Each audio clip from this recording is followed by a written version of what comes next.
This day in sports history. It's June 27th, and on this day in 1975, golfer Lee Trevino and two others were struck by lightning during a golf tournament. It was the second round of the Western Open at the Butler National Golf Club in Oak Brook, Illinois. Ominous black clouds had rolled in from the west just a few minutes before, bringing with them the promise of a summer thunderstorm. The 36-year-old Trevino had spent most of his life on the wide-open spaces of a golf course and had seen many thunderstorms roll in growing up in North Texas. There's a certain bravado of seeing something regularly that is so dangerous with no consequences. Just the week prior at the U.S. Open, a thunderstorm moved into the area, and instead of seeking cover, Trevino entertained the crowd, as the Merry Mex was prone to do everywhere he went. Because the week before, we had a tournament in that city at the U.S. Open. We had the U.S. Open, and I remember on Friday it started thundering and lightning, and I'm on the first tee, and the kid comes out and says, "You need to go back in. They want you to go back in the clubhouse. It's going to lighten." I said, "Well, what about these people here? What are you going to do with them?" He said, "They just told me to come and get you." And I said, "Well, I'm not going in." I said, "Don't worry about it. I'm trying to be a clown, see, with all these people there." I said, "Don't be worried about it." So I said, I just took the 1 iron out of the bag. I said, "I'm just going to hold the 1 iron up." I said, "Because not even the Lord can hit a 1 iron. Well, on this day, as the threatening clouds moved into the area and rumbles of thunder could be heard, Trevino, along with playing partners Jerry Hurd and Bobby Nichols, were on the 13th hole. Play had just been suspended, so Trevino marked his ball on the green about 3 feet from the cup. He walked off the green to stand with Hurd and Nichols near the lake that bordered the hole.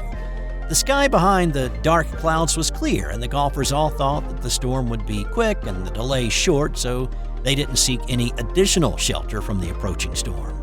Trevino put his bag down on the ground, and he sat on the end of it. And then lightning struck. It hit the ground near the trio, and the current rushed through the metal shafts of his clubs and into his body.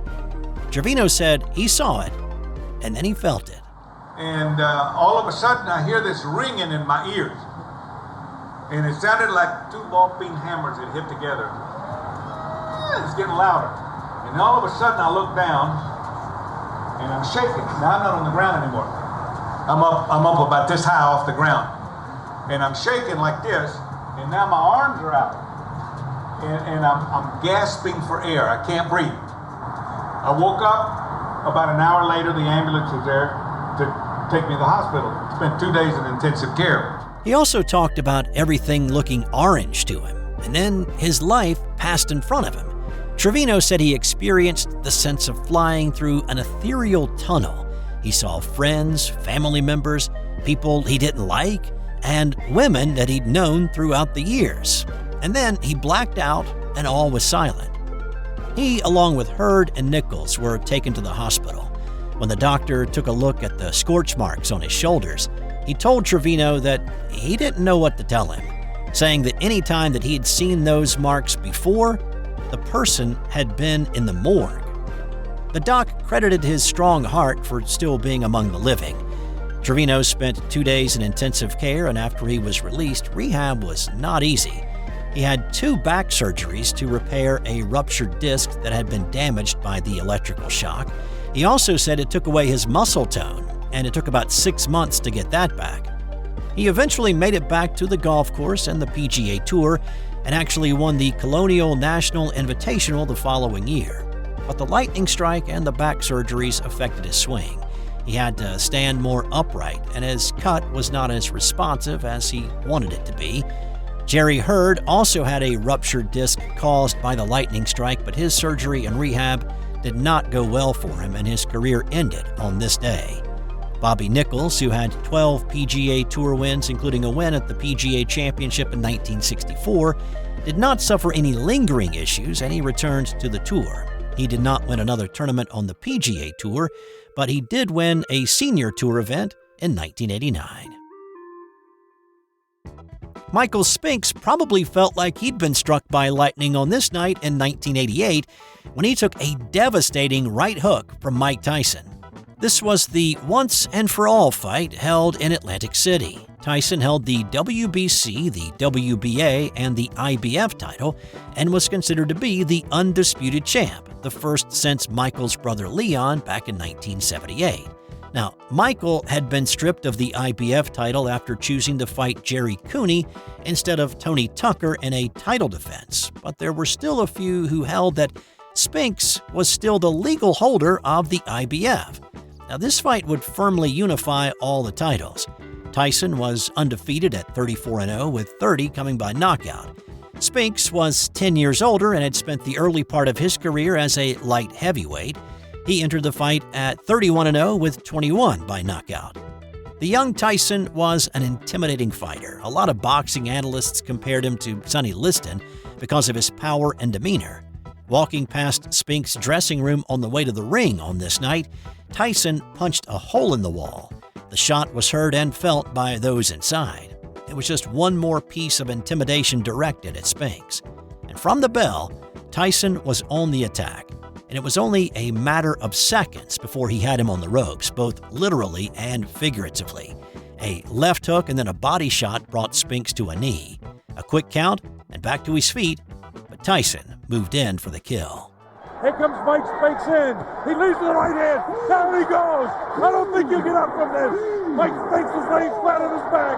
The count is up to 5 and 6 and 7 and 8. He won't be able to do it. It's all over. Mike Tyson has won it. Spinks almost fell back through a dramatic first round knockout. A right hook to the face of Spinks put him flat on his back and dazed. The fight was over after only 91 seconds. It was the fourth fastest knockout in a heavyweight title fight at that point. For his 1 minute and 31 seconds in the ring, Tyson earned a $22 million payday. This episode is brought to you by the Sterling Soap Company. Sterling Soap is 100% natural, and with a variety of bath soaps, shave soaps, beard balm, lotions, cologne, and many more personal care products in a large variety of scents, you're sure to find something that's perfect for you or that special someone in your life. Check them out at sterlingsoap.com. On this day in 1954, it was the Battle of Berne, and just like the Battle of Nuremberg I talked about 2 days ago, this soccer match was an overly physical and brutal game. This was a semifinals match at the 1954 World Cup hosted by Switzerland between Hungary and Brazil. Brazil was still stinging from the loss to Uruguay in the 1950 World Cup, and nobody in the country was letting the players forget about it. Some questioned whether they had the ability to play well under pressure or win a big game. Some in the Brazilian press hinted that their loss 4 years earlier was because they drank too much. A loss to Paraguay in 1953 in a tournament only amplified those concerns. Even 6 consecutive wins in the lead-up to the World Cup, along with a 5-0 win over Mexico, did little to quiet the discontent. Only one thing would shut up the critics, and that was to win it all. Hungary, on the other hand, was coming into its own with a new style of open football. Now, that had been on display 8 months earlier in a match against England. The Hungarians were huge underdogs in that friendly, but they destroyed the English 6-3 with their new tactics. Hungary scored 2 goals in the first 10 minutes of this match, but then after a hard foul in the box, Brazil was given a PK that they converted, and it was 2-1 at the half. The second half devolved into pushing, shoving, fighting, and led to post-game punches being thrown. After Hungary was awarded a penalty and scored to make it 3-1, a cadre of Brazilian press and photographers invaded the pitch, disrupting play in their protests of the call for a penalty. After order was restored, the game became a series of hard fouls and cynical challenges. When Hungary's Josef Bosic was fouled by Brazil's Nilton Santos, a fight between the two broke out, which soon became a brawl between 20 players and coaches. In the waning minutes of this match, Brazil's Humberto Tozzi kicked Hungary's Gyula Laurent, and that erupted in more fighting. A header goal in the closing seconds gave Hungary the 4-2 win, but the fighting continued. More punches were thrown in the hallway leading to the dressing rooms after the match. And it was not just the players and coaches. Media members started leveling blows and throwing bottles and swinging chairs around. Players, police, and officials sustained injuries in the melee. The match official, Englishman Arthur Ellis, needed an armed escort after the match, and he said later, "I thought it was going to be the greatest game I'd ever see. Whether politics and religion had something to do with it, I don't know, but they behaved like animals. It was a disgrace." The Brazilian contingent went so far as to accuse Ellis of bias and being part of a communist plot against the South Americans. As for Hungary, they were through to the final, and they would play West Germany on July 4th, a game that we'll talk about on a future edition of This Dish. On this day in 1972, Bobby Hull signed a contract to play with the Winnipeg Jets in the newly formed World Hockey Association. Hull had spent the previous 15 years with the Chicago Blackhawks and was coming off a 50-goal season at the end of his contract. Hoping to make a splash with a big-name NHL player to jump leagues, the Jets offered Hull a $1 million multi-year contract to play, $100,000 to coach when he retired, and a $1 million signing bonus. When he heard the offer for the first time, he thought the Jets were kidding. That kind of money was unheard of at the time. After he was convinced by his agent that the Jets were serious, he signed. My main concern right now is that we make this league go, and it'll be great for not only the owners, but all the players that are playing now and those to come. Outside of the money, though, there was another reason that he decided to play in the newly formed World Hockey Association with Winnipeg, and it was their willingness to adjust the rules for him. Hull loved a curved stick blade, as most hockey players do. The curvier, the better. Well, Hull pushed the envelope with league officials to allow more curve to his blade than the NHL's strict policy. They acquiesced to a point, and that made his deal even sweeter. But his move to the WHA did have consequences. In a politically motivated move, he was intentionally left off Team Canada that year for the upcoming Summit Series with Russia, as were several other deserving players who had also gone to play for teams in the WHA. Hull played 8 years with Winnipeg, 7 of those in the WHA, and then for one when the league merged with the NHL in 1979. He scored at least 50 goals in his first 4 seasons, including a league-leading 77 in 1975. On this day in 1986, another athlete died from a cocaine overdose just 8 days after Len Bias OD'd and died. Cleveland Browns defensive back Don Rogers passed away in the same manner. Now, Rogers had wrapped up his second season in the league in January after a playoff loss to the Miami Dolphins. He'd picked off a Dan Marino pass in that 24-21 heartbreaking loss. He was a hard-hitting safety in the mold of Ronnie Lott. Browns quarterback Berne said Rogers was in that class of heavy-hitting, message-sending safeties, big, strong, and fast. And he also called him a fantastic person off the field. Rogers was set to be married on the 28th, and he was enjoying a night out with friends that included cocaine. He was just 23 years old. It was devastating to his family and fiancé for sure, but it made a deep impact on his team as well, and how they were able to play on the field with him out there. One of his defensive teammates, Frank Minifield, said, "He allowed me and Hanford Dixon, who were the corners on that team, to play man-to-man. He could play the tight end one-on-one by himself, and that would have allowed us to add one extra person to the blitz package. But instead, when we lost Don Rogers, that meant we had to continue to double-team the slot and the tight end, basically never getting that opportunity to add that extra man to blitz." On this day in 2010, golfer Bubba Watson won his first PGA Tour event. This was at the Travelers Championship in Connecticut. Watson outdueled veterans Corey Pavin and Scott Verplank in a playoff to do it. Watson was overcome with emotion after the win, saying that he cried at just about everything.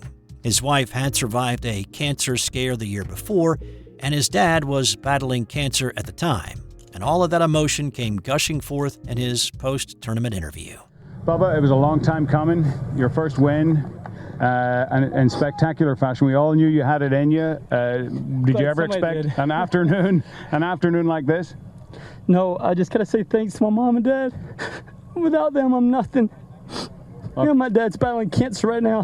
Dad, I'm praying for you. I love you. And the rest of us will too. Congratulations on your first win. It was a moment that endeared Bubba to the golfing world, but unfortunately, Bubba's dad, Jerry, died in October that year, but at least got a chance to watch his son win on the PGA Tour. And another proud dad moment from this day back in 2004, and it was a great day for the golfing Stadler family. PGA Tour veteran and dad Craig, aka the Walrus, won the Champions Tour Bank of America Championship event in Massachusetts. He was then able to watch his son Kevin on television win his first nationwide tour event in Findlay Lake, New York. And time now for today's That's Got Nothing to Do with Sports fun fact. Quick, which East Coast state sits closest to Africa? I'll give you a few seconds to think before telling you that the state closest to the coast of Africa is Maine. The Quoddy Head Peninsula is the easternmost part of the U.S. and is a little more than 3,100 miles away from El Beduza in Morocco. This has been an original Thrive Suite production.